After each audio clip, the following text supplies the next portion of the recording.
Okay, so as we said, grip pressure for me, obviously we can't see tension on the screen, but we can see your body moving better throughout the swing, which is a sign you're gripping it looser.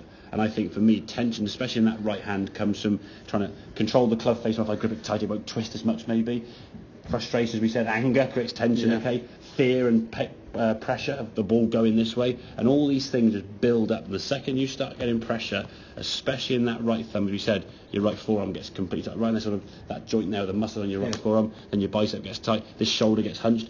Now you're trying to move your body, and it's completely locked, so it can't move, okay? So then we're trying to not hit the ball to the left, so we're scared of twisting through, so it's moving even less.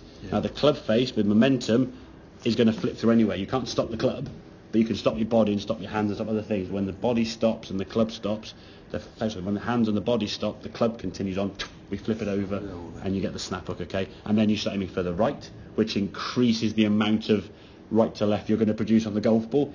It's a vicious circle, isn't it? Okay, so if we look at these swings now, okay, nothing's really much changed in the backswing, okay? There's your backswing there. Is that backswing?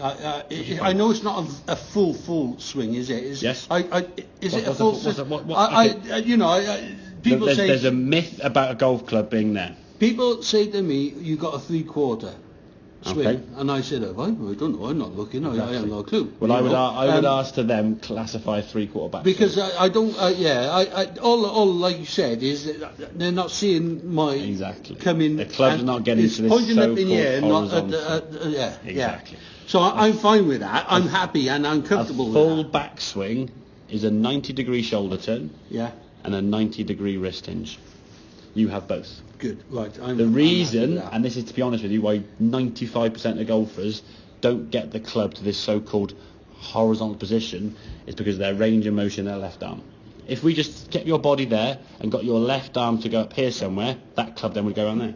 Yeah. And if whether or not, if you just sit on the chair and check this, can you get your left arm, keeping it fairly straight across your chest without... So that's bending, there you go. So when you keep it straight there, try how far across there can you get without bending the elbow at all, okay? How far there you go. So that's as far as your backswing can go. Yeah. Because there's too much muscle mass and bulk here, and your chest is big, your arm can't get across there. Now if you've got someone like McElroy or whatever, they can get their left arm like mine there. Yeah. My shoulders are pretty square, I can get them across there without bending, okay? So my arm can get round here, hence why my left arm can get up here.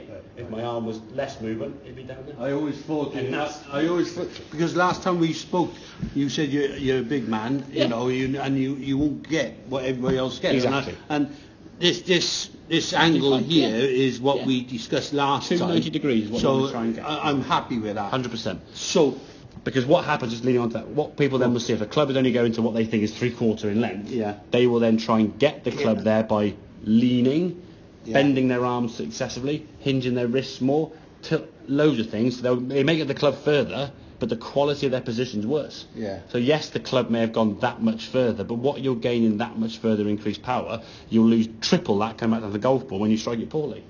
So it doesn't matter. It's how efficient do you swing it, and that's the key thing, okay? But for me, if we look at the through swing here now, this is your through swing now, looking very tight and very tense, arms all shrugged up, head straight down there, no body twist at all. Your arms are sort of swiped across your body, and you sort of held onto the club face to stop it hooking. And these were going straight. Based on that position, you expect the ball to go way to the right. The fact they're not means you're sort of counteracting a ball that wants to kind of go that way, okay? If we look at this movement here now as you go through, look at your arms, look at your head, twisting through there. This foot's starting to move. You can't see it because it's black obviously, unfortunately, but you can see the right foot now. If we look down here, it's starting to move, you see, It's coming off the floor, where it's pretty fixed there, isn't it? No movement. And it doesn't even move. It just comes up at the end there afterwards, okay? But this movement after the golf ball here, that looks very cramped. You can still see your glove hand there, okay? As you swing through here, how much room there is between your hands and your head. Look at those two there. Yeah. We sort of put your head on the edge there, sort of same sort of size that we can. There. Hands are almost off the screen there. Hands are 6 inches short there. Well, in relative terms, okay. So there's more room, there's more width. Your body's working better, and the swing's finishing through nicely there, rather than sort of been. And again, that right foot to that right foot. He's actually gone through up on his toe more. That sort of come through a little bit of I'll come as an afterthought. Whereas this is really sort of driven through and moved as a result of your hips twisting better, not just, well, I'll come through because I should do, kind of thing. So I think overall, there's a few things. You've been hooking the golf ball because Maybe a little strong in the right hand grip. Yeah. Maybe not warmed up as much because your body's been a bit tense and a bit tight and hasn't been able to release as well. So therefore the club now is working faster than your body. And you may be the guys, oh, you're swinging too fast, man, slow it down. You're not swinging the club too fast, your body's not swinging fast enough, partly it's not warmed up as we said.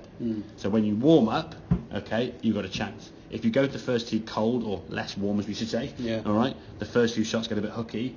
Then when you start seeing a golf ball, if this is kind of your sort of fairway down here, if your first 3 or 4 shots do this, you do one of two things. You'll either aim out there, okay, you'll stop your body moving because you're scared of hooking the ball and try the ball further this way, which will encourage more of the quick hook. And then it just becomes such, and then you get tense, which then means your body can't work as well. It's just a vicious spiral, sort of all these faults building up, and you get to the point where, like you say, panic stations kick in, you know, try everything under the book, try changing my hands, changing this, changing my alignment, changing this, different swing thoughts, and get confused in some ways, I guess, don't you? Yeah. So we can release the tension out of your hands, get yourself looser and more relaxed, and just allow that body to free will through it, so you get your sync and your timing back up with your body. Basically, your arms and club and body are out of sync, okay? But the way you try to resync them is completely foreign. So rather than going off, you've gone this way, and rather than just doing this, you've gone miles over there somewhere and created more. So I no matter what club. Yeah. 3-wood to driver through the back to waist. I need to ensure that when this is on my downswing, I need to start. So your lower half's going to start twisting a little bit more. Exactly. Get your body in your chest, and more so with the longer clubs. Your short clubs are not going to be quite so much, okay? But it's going to be a timing thing, okay? And that's what you'll try and feel, okay? I wouldn't try and accentuate it too much today. I would just try and I'd rather you be in sort of the realms of where you still feel semi-comfortable as opposed to make such a big change. Because too big a change, you'll start in some real funky shots and, again, lose confidence. So just feel the body's, I think, to start with, if you're more loose at setup, right, you're going to allow the body to work better. So for me, just think looser at setup and allow the swing to happen. So your only swing thought on the course today is just going to get yourself set to the golf ball and just feel like your arms and your hands are a bit more looser and softer on the club, which will allow your body now to function as it wants to function. Don't try to overly exaggerate the body too much. Let the body work as it wants to work. Lovely, mate. Lovely. Can't hit a 3 with any better than that. Okay, mate, does that make sense?